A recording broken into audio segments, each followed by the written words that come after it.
Hey there! Today, we're going to dive into a story. It's a short one, but man, is it profound. It's a story about you, about the universe, and, well, about the entire meaning of life. So, let's get right into it. So, picture this. You died. It happened on your way home from work, a car accident. Nothing particularly dramatic or flashy, but it was fatal. It was actually pretty painless.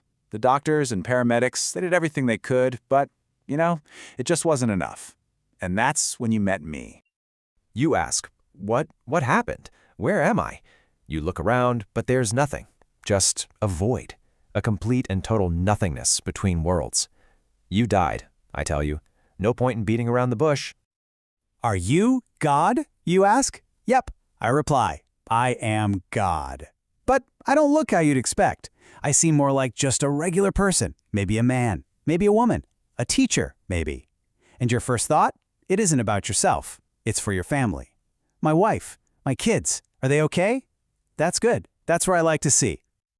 I tell you not to worry. They'll be just fine. Your kids will remember you as pretty much perfect. Your wife will grieve, of course, but secretly, she'll feel a bit of relief. Your marriage was kind of falling apart after all. And with that out of the way, we start a conversation that's going to completely dismantle everything you thought you knew about reality.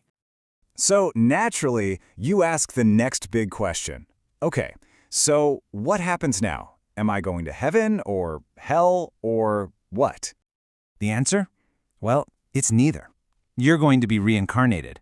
All those experiences, the lessons you learned, the mistakes, the good times, all of that stays with your soul.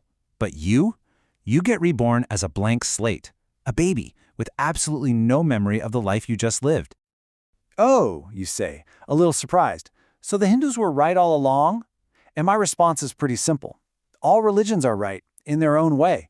See, each one just captures a little piece of a much, much bigger truth. And this is where our whole concept of time just kind of breaks.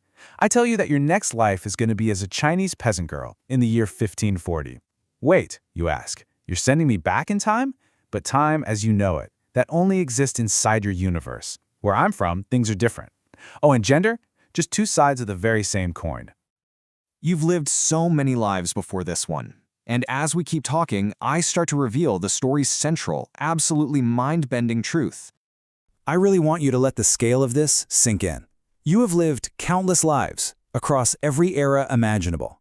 You've been everyone. And this is where the moral weight of it all really hits you. I explain a fundamental rule of this reality. Every single time you've ever hurt someone or victimized someone, you were only ever doing it to yourself. And then I tell you the whole truth. There's no one else here, I say. In this entire universe, it's just you and me. Every single person on Earth is just another one of your incarnations.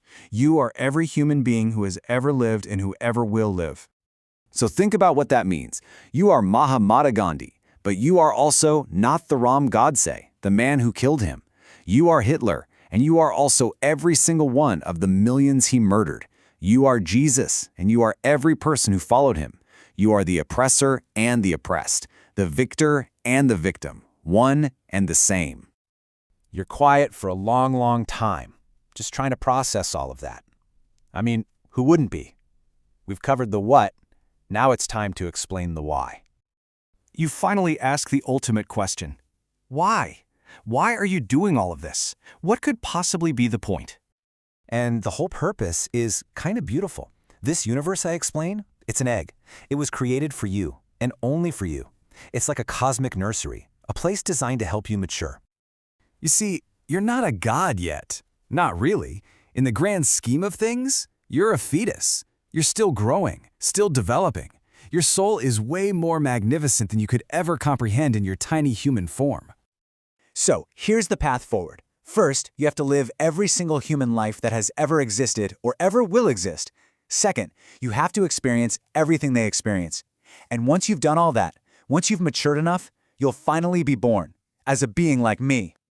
Now, this is a huge cosmic theory, but its real power isn't in its mind-boggling scale. It's in the very personal lesson it holds for you, right here, right now, in the life you are living today. The real takeaway from the egg theory is empathy. That's it. Every act of kindness you show another person, you're actually showing it to yourself. Every bit of pain you cause, you are inflicting it on another version of yourself. It's a call to try and understand the circumstances that shape people, to see the world and ourselves through their eyes. And this powerful quote from Confucius just captures the spirit of the story perfectly.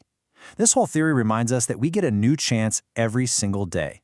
The moment you truly realize you only have this one life to live, your second, more meaningful life can finally begin. And that's where the story ends. It sends you off to your next life as a Chinese peasant girl. But it leaves us, right here and now, with one final, pretty provocative question. If every single person you meet is you, knowing this, how will you choose to live?